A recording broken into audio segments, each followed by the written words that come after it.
Di sapote itu sebenarnya kan fleksibel untuk misalnya yang ingin koleksi itu bisa di planter bag atau di pot. Ini kan juga di planter bag semua yang di sini karena kan pot akan harganya akan lebih mahal. Tapi karena buahnya termasuk eksotis, untuk kesehatan juga bagus itu.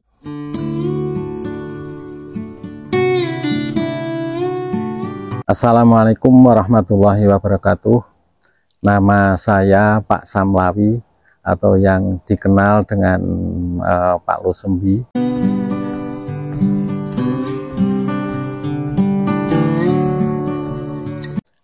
Tempat tinggal saya di Dusun Kategi, Desa Kebonrejo, Kecamatan Salaman, Kabupaten Magelang.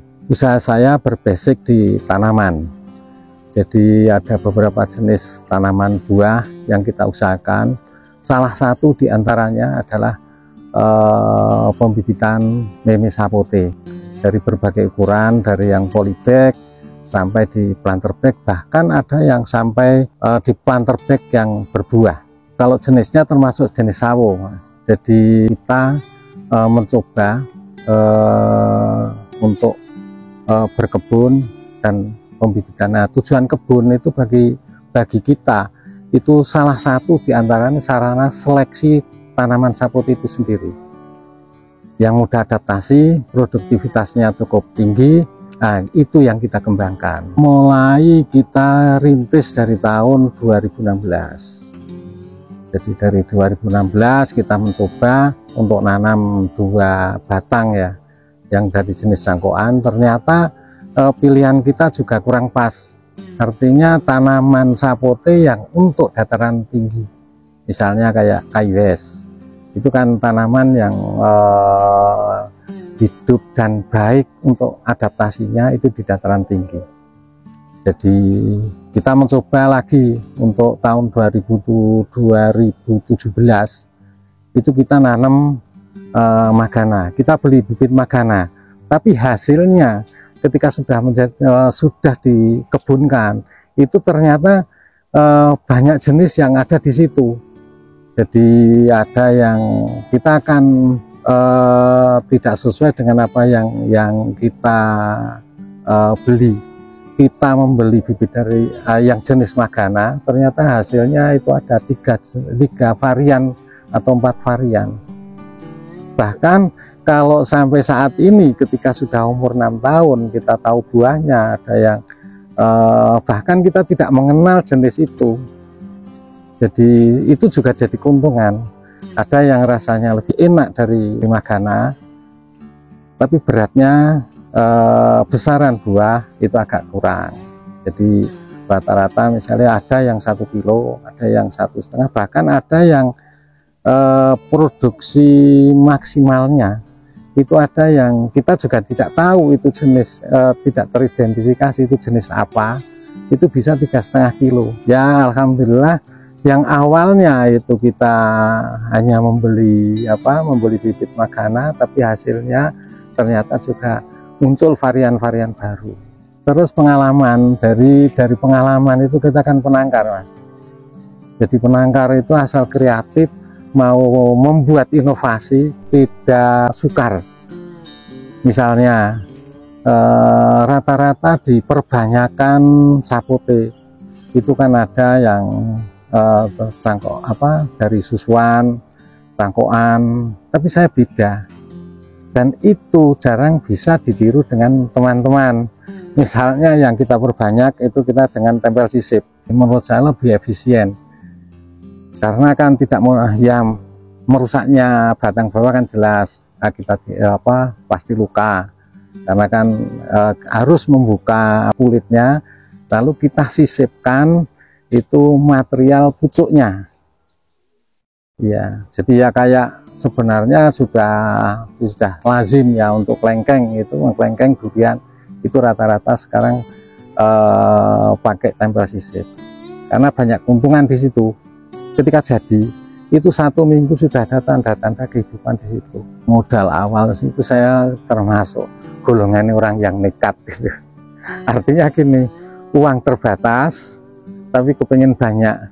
Jadi ya utang gitu. Itu lebih efisien karena apa? Karena kan kalau kita beli burungan dengan beli ketengan itu selisihnya bisa 1 juta kalau tanaman yang sudah gede, bahkan bisa 2 juta. Tapi dengan burungan itu kita akan mendapatkan harga yang lebih murah. Misalnya katakanlah saya harus menghabiskan 400, padahal hanya punya duit 200, baru separuhnya ya kita utang gitu. Tapi alhamdulillah tidak ada masalah gitu. Tidak mengganggu perputaran kegiatan usaha kita. Kenapa saya pilih sapote ya?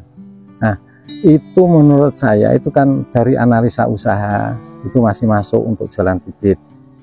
Terus dari jualan bibit itu seiring dengan perkembangannya waktu itu kita mencoba mengolah, karena kan dengan pertimbangan kita berkebun sapote itu awalnya ya cuman untuk apa, untuk diambil bijinya saja.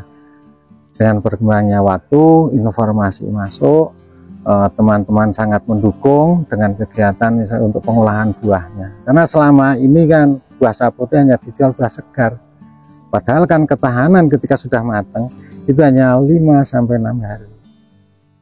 Berarti kan ketika 5-6 hari itu belum dikonsumsi, kan menjadikan harus ada misalnya freezer dan lain sebagainya.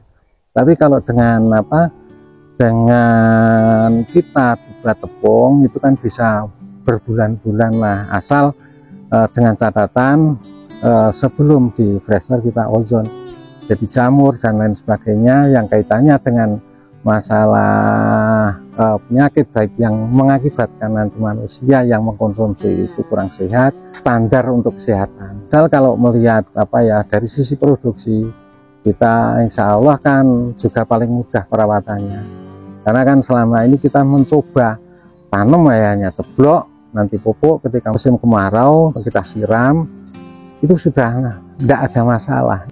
Dengan sisi nilai ekonomisnya itu juga cukup lumayan bagus. Itu yang sebenarnya yang jadi pertimbangan awal saya seperti itu. Jadi media kan berkembang sesuai dengan pengetahuan kita. Awalnya kita ya hanya media biasa. Nah itu kita sudah bisa kita lihat dengan besaran batang seperti ini dengan media sebenarnya kan sudah kurang. Cuman karena medianya kita mencoba kita tambah dengan zeolit, arang sekam, itu kan sangat membantu. Misalnya kaitannya dengan kenapa kita sampaikan zeolit, karena fungsi zeolit itu kan pendamping pupuk. Di samping di zeolit itu kandungan silikanya kan cukup tinggi, artinya ketika zeolit itu sudah bisa dimanfaatkan oleh tanaman, itu akan memberikan dampak yang bagus untuk defense sistemnya. Perawatan dari awal itu tergantung waktu tanam itu bibit usia berapa. Jadi kalau usia bibit itu sudah 1,5 tahun dan sudah mulai berbunga, jadi akan lebih singkat. Ini kan sudah saya nomori juga, jadi nanti akan memudahkan orang membeli bibit misalnya yang indukan nomor berapa. Nah itu kita mulai untuk memudahkan pembeli bibit untuk bakal calon pekebun itu sudah bisa milih jenis-jenis yang kita tanam. Itu sebenarnya ya cukup lengkap, artinya dari Peace, Akil, Havana, terus Loreto, terus dari semua jenis yang kita tanam di sini yang teridentifikasi hanya itu. Yang selebihnya sudah saya sampaikan di awal. Jadi awalnya kita hanya Magana, karena kan awal itu kita hanya membidik pasar bibitnya. Jadi produktivitas dari masing-masing jenis itu biasanya agak berbeda. Misalnya itu bisa dilihat di situ, itu Havana. Itu kalau air dan nutrisinya cukup, itu cukup lebat.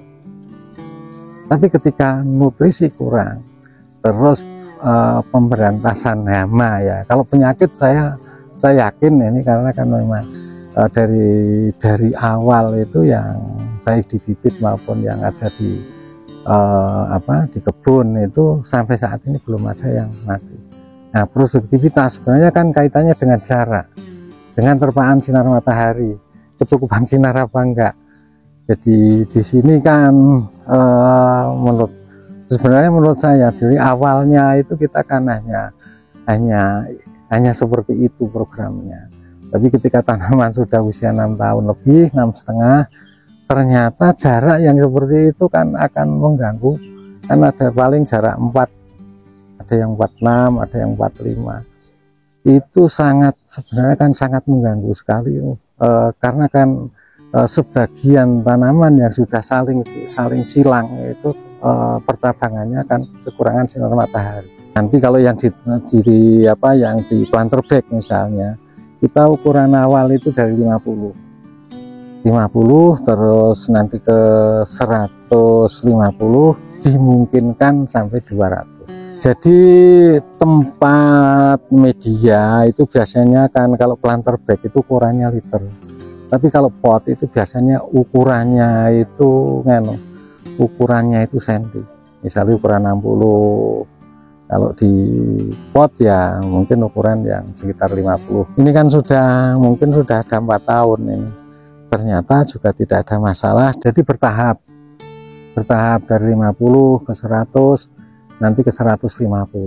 Kalau yang duitnya cukup banyak kan biasanya membeli yang sudah ada buahnya, apalagi seperti ini buahnya itu kan di planter bag bisa 1 kilo lebih. Banyak hal sebenarnya dari sisi kesehatan itu untuk dia juga bagus. Untuk orang yang baru yang mendapatkan luka, baik luka dalam, misalnya operasi, luka luar, itu juga ada yang menyarankan untuk mengonsumsi sapote. Di sapote itu sebenarnya kan fleksibel, untuk misalnya yang ingin koleksi itu bisa di planter bag atau di pot.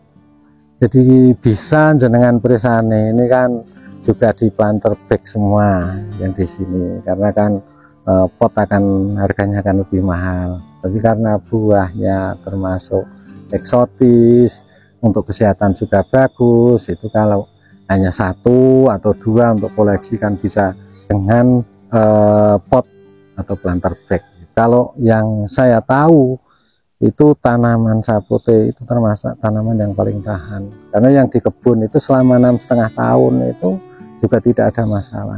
Bagi teman-teman yang belum berkebun dan mau berkebun, asal mau belajar, itu kuncinya. Karena kan selama ini orang berpikir hasil, nah hasil tidak mau belajar, akhirnya gagal. Karena bibit kita pernah diminta pesanan dari Thailand, pernah. Ya, ini kan dari Mr. Saraput. Kalau dari Mr. Pat itu minta yang bibit ukuran kecil.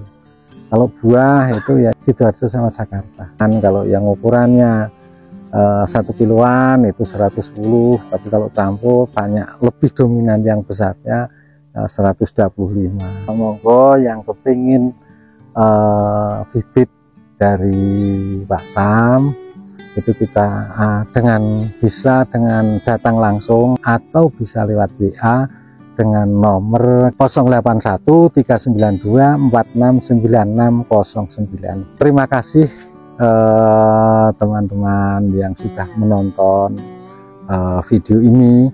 Jangan lupa subscribe. Assalamualaikum warahmatullahi wabarakatuh. Hidup petani Indonesia.